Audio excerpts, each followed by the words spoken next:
పీఠము ఆది శంకరాచార్యుల వారు స్థాపించిన పీఠము.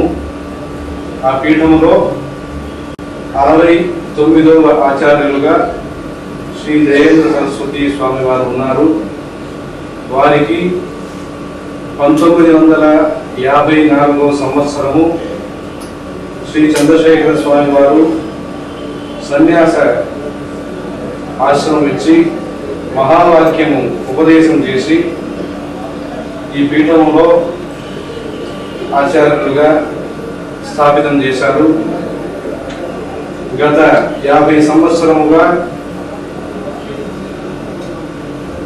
స్వామివారు యావత్ భారతదేశము పర్యటన చేసి 12 జ్యోతిర్లింగములు, 7 మోక్షపురిలు, నేపాళ దేశము ఇట్లా అన్ని ప్రదేశాలని సంచారం చేసి భక్తిని, సదాచారముని, సేవాభావాన్ని ప్రజల మధ్యలో ప్రచారం చేసి ఈ భారతదేశంలో ఒక ధార్మిక స్ఫూర్తిని, ధార్మిక చైతన్యాన్ని తీసుకొచ్చి ఉన్నారు.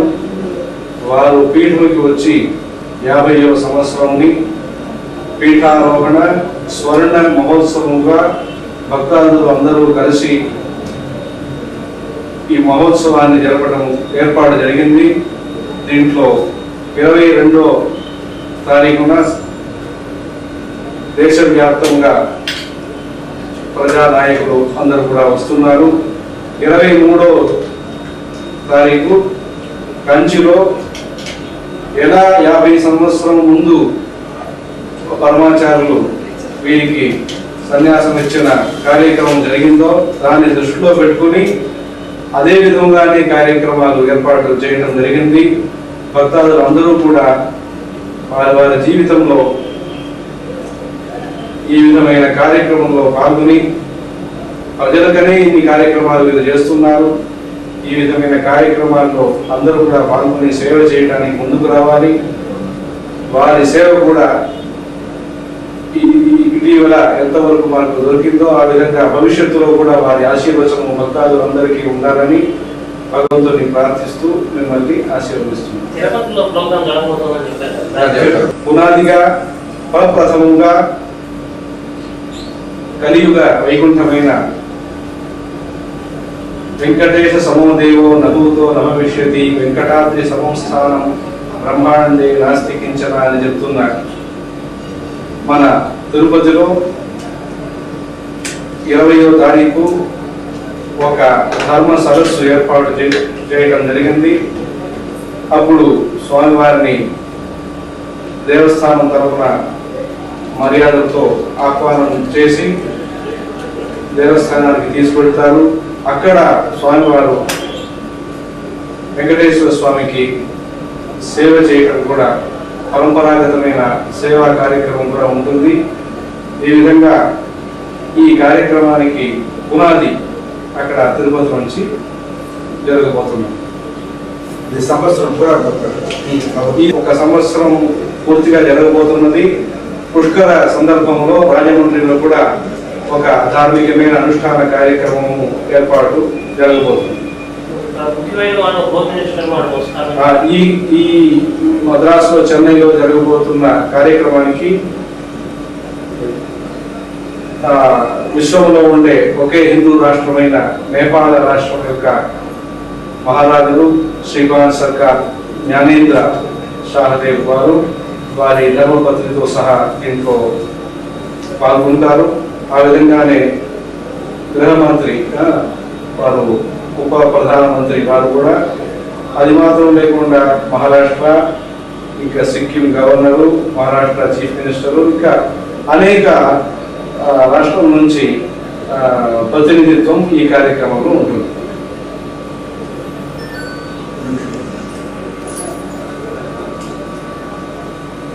ఈ సంవత్సర వ్యాప్తమైన కార్యక్రమాలు ప్రజోపయోగిగా భక్తాదులకి ఉపయోగంగా ఉంటుంది. ఇక్కడ ఎన్నో విషయాల్లో ఇక్కడ కార్యక్రమాలు ఏర్పాటు చేస్తాము. మద్రాసులో ఉన్న చైల్డ్ ట్రస్ట్ హాస్పిటల్లో పుట్టే చిన్న శిశువులకి విశేషమైన వైద్యము చేయబోతున్నాము. ఆ విధంగానే శాకాహారము, గో సంరక్షణ, ఆది శంకరాచార్యుల వేదాంతము, కంచి కామకోటి పీఠము, మన భారతదేశ ఐక్యత అనే అనేక విషయంలో గోష్ఠి కూడా ఏర్పాటు చేయబోతున్నాము. ఈ సంవత్సరం పూర్తిగా ఒక ధార్మిక పునరుద్ధరణకి ఏమేమి కార్యక్రమాలు చేయాలో అలా ప్లాన్ చేస్తున్నాము, ఏర్పాటు చేస్తున్నాము. अध्यात्म एक प्रमुख कारण है. अध्यात्म का धर्म का प्रचार से ही मैत्री और एकता विकास हो रहा है. इसे अपना विश्वास है, हमारा विश्वास है. उसमें आदि शंकराचार्य जी ने भारत में एकता के लिए बहुत काम किया है. उनका जो पीठ है उसमें जो आचार्य श्री अपना गुरुजी श्री जयेंद्र सरस्वती महाराज 50 साल से अपना 29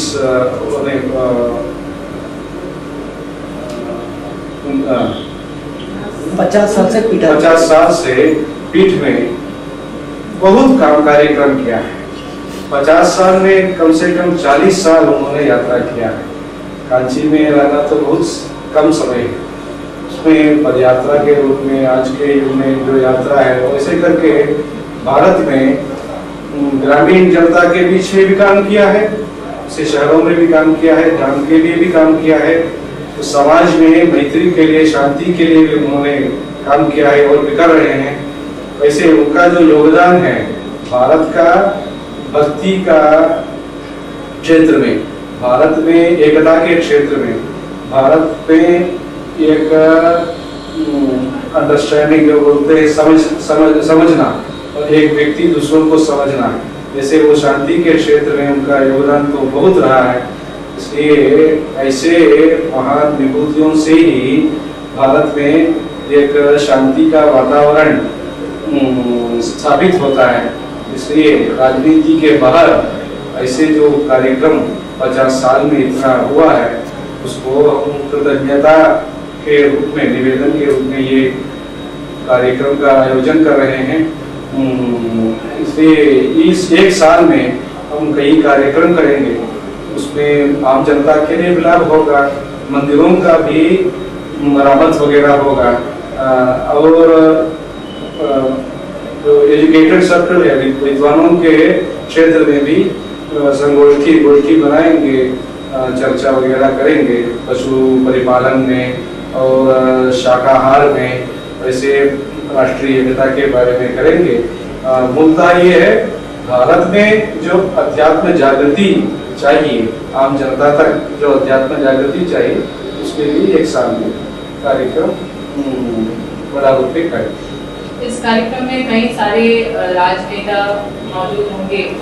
ये कौन कौन? हाँ, ये है. बहुत लोग आने के लिए उत्सुक है और कई कार्यक्रम में वो लोग भविष्य में भाग लेंगे. अभी जो 22 तारीख का जो कार्यक्रम है उसमें नेपाल श्रीपाद सरकार महाराज आ रहे हैं, नरेश आ रहे हैं. उनका जो परिवार से वो कांची पीठ का संबंध बहुत सालों से है.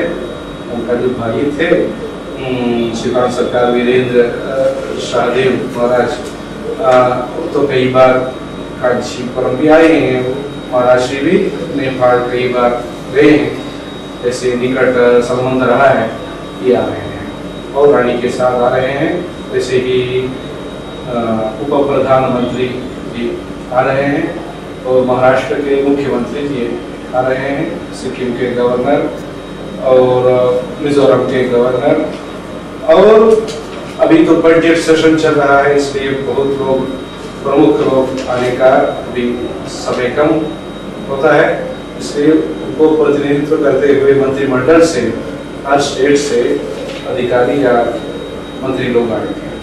उसका यह अर्थ है, और पूर्व राष्ट्रपति जी वेंकटरामन जी और पूर्व प्रधानमंत्री नरसिम्हा राव जी, ऐसे लोग आएंगे.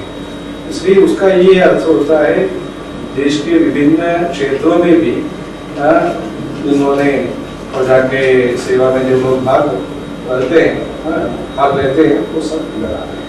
इसमें मुझे एक बात जो आती है वो ये है कि इतने सारे राजनीति से जुड़े लोग क्यों इसमें आ रहे हैं, जबकि एक धार्मिक कार्यक्रम है। नहीं ऐसे कोई नहीं है, ये तो हमारा कार्यक्रम एक दिन के लिए नहीं है, 1 साल का है। इसलिए तिरुपति जहाँ जो लोग आ रहे हैं वो ला रहे हैं। मद्रास पे तो चेन्नई के लिए राजनीति लोग आ रहे हैं, कांचीपुरम के लिए धर्माचार्य लोग 23 तारीख को आएंगे, 22 को इधर रखा है वो 23 को आएंगे। उस पर भी बहुत लोग मुसलमान लोग भी आ रहे हैं, लोग हिंदू भी आ रहे हैं। जहाँ जिन लोगों को आना उचित रहेगा वो लोग आ रहे हैं। ऐसे कोई नहीं है राजनीति के लोगों से ही सम्मान होता है या राजनीति लोगों से सम्मान नहीं होता, ये भी नहीं। हर क्षेत्र में प्रजा का जो सेवा है इन्होंने वो तो हर क्षेत्र में किया है महाराष्ट्र में, इसलिए हर क्षेत्र के लोगों के लिए अलग अलग सभा रखा है। इतना इसमें एक बात है कि जो पेरेवा जो है उन्होंने हालांकि बहुत ऐसी बातों में अपने आप को इन्वॉल्व किया है जो हो सकता है कंट्रोवर्शियल माने जा सकते, जैसे कि अयोध्या का मामला हो या कुछ और मामलों में उन्होंने कुछ सोल्यूशन लाने की कोशिश की है। तो इसको विचार में रखते हुए अब कैसे देखते हैं उनके जो सेलिब्रेशंस है उसको? नहीं, अयोध्या के बारे में आप प्रश्न पूछ रहे हैं, वो उस दिन जो हुआ था वो कुछ महीने पहले तो बहुत शांति से कार्यक्रम हुआ। उससे और क्या सफलता का क्या कारण आप पूछ रहे हैं?